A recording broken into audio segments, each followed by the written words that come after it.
Oke, kita langsung saja ya kepada poin-poin apa saja sih sebenarnya yang dibutuhkan pada saat kita mau kerjasama dengan pemilik lahan. Seperti video sebelumnya ya, sedikit poin kenapa kok kita harus membuka poin kerjasama dengan pemilik lahan. Ini sebenarnya kita umpamakan bahwa kita ini belum punya modal atau modal kita itu kecil ya, itu alih-alih daripada kita bahkan seandainya punya uang pun, itu developer lebih mengambil jalan untuk kerjasama dengan pemilik lahan karena memang faktanya itu bisa menghemat banyak sekali dana. Dan tentu saja ini dalam rangka kita memanfaatkan fasilitas yang diberikan oleh bank pemberi KPR. Karena contohnya salah satu bank BUMN ya, saya sebutkan BTN, dia punya yang namanya KPL, di mana KPL itu adalah kredit pembiayaan lahan. Itu berupa kredit yang diberikan kepada developer yang memang berencana mau membangun perumahan. Tentu ada syarat dan ketentuan berlaku. Berapa persen sih dana yang akan diberikan dari harga lahan itu? Ternyata kawan, itu menurut info maksimal itu 80%. Jadi tentu developer hanya cukup menyediakan 20% saja. Nah, langkahnya apa saja? Langkah yang pertama adalah tentu kita cek dulu status dan legalitas lahan yang akan kita kerjakan ya. Jadi kita datang kepada pemilik tanah, sebut saja petani ya, pemilik tanahnya. Kemudian kita sampaikan bahwa memang kita mau membeli lahan beliau yang dijual itu, dan pendanaannya nanti kita menggunakan bank. Terus kemudian kita cek status dan legalitas lahan. Apakah statusnya tanah ini memang sudah dimiliki 100% oleh si petani, posisinya tidak sedang tergadai, kemudian surat-suratnya seperti apa, SHMK ataukah masih letter C atau petok D gitu ya. Tentu harapan kita sebenarnya tanah ini sudah SHM. Apabila belum SHM ya tentu harus di SHM kan dulu, atau kita lakukan pengikatan, kita mintakan nanti cover note dari notaris. Nah, dari situ baru kemudian nanti kita bisa ajukan untuk ke SHM-nya gitu ya.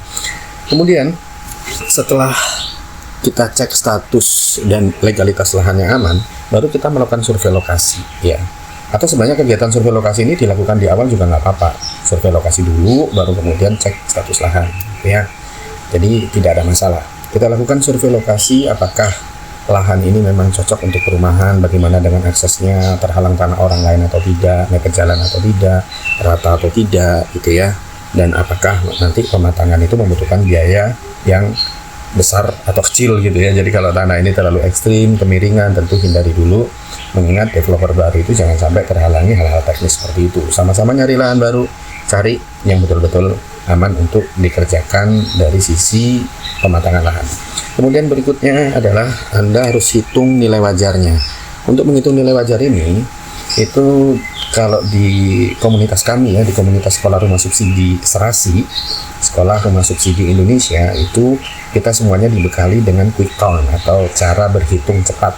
Jadi kalau kita ditawari tanah seseorang, maka dalam hitungan menit kita langsung tahu tanah ini profit berapa miliar, jadi berapa unit ya, itu semuanya dalam hitungan menit. Jadi kita nanti akan tahu harga yang ditawarkan ke kita itu wajar atau tidak ya, masih visible atau tidak. Apabila harganya kemahalan ya sudah kita tawar, kalau nggak boleh ya sudah kita cari tanah yang lain. Karena prinsipnya untuk developer yang modal kecil adalah jangan pernah cinta lokasi tapi cintai transaksi. Setelah itu kawan, baru kemudian kita bangun hubungan dan komunikasi awal. Sampaikan niatan Anda untuk membangun perumahan ini apa adanya. Kita sampaikan ke pemilik tanah ya, bahwa Bu, saya memang berniat mencari lahan untuk perumahan, dan untuk pembayaran nanti saya akan menggunakan fasilitas KPL atau bank. Tentu di sini ada syarat-syaratnya ya. Atas dasar itu kita mau melakukan MOU dengan ibu atau dengan bapak pemilik tanah apabila memang disepakati. Nah, kemudian bikinlah poin-poin MOU. Untuk poin-poin MOU ini itu ada beberapa contoh sebenarnya ya. Tapi sayangnya lagi-lagi contoh-contoh MOU, PPJB awal, bahkan contoh-contoh pernyataan lahan ini tidak sengketa, contoh-contoh surat pengajuan ke perbankan, dokumen-dokumen itu lagi-lagi di komunitas kami itu memang itu kita share, tapi sayangnya memang dokumen-dokumen seperti itu hanya VIP untuk komunitas saja. Tapi teman-teman tidak perlu kecil hati apabila belum bergabung dengan komunitas kami. Anda bisa bergabung. Kalau tidak mau bergabung ya sudah, mungkin silahkan bisa lanjutkan poin-poin ini dengan membuat MOU dan PPJP sendiri gitu ya. Nah, terus kemudian kawan, dapatkan dokumen pendukung dari pemilih. Tentu pada saat Anda mau melakukan MOU, Anda minta itu seluruh dokumen-dokumen pendukungnya berupa fotokopi SHM, berupa pernyataan memang tanah ini mau dijual, pernyataan tanah ini tidak sengketa ya. Itu bisa kerjasama dengan notaris, kira-kira dibutuhkan dokumen-dokumen apa saja, lalu mintakan kepada pemilik tanah. Nah, di sini sebenarnya kelihatan banget ya bahwa developer itu kerjanya seperti event organizer ya, karena kita akan membuat sebuah event yang namanya perumahan atau kompleks perumahan subsidi, kemudian kita sekarang mengkoordinir pemilik tanah, padahal nanti yang bayarin adalah pihak bank. Dan lagi-lagi syarat dan ketentuan tentu berlaku dan masing-masing daerah, masing-masing bank punya kebijakan sendiri. Nah, setelah dapatkan dokumen pendukung dari pemilik lahan, berarti Anda juga sudah punya bekal MOU, Anda juga sudah yakin hasil surveinya oke.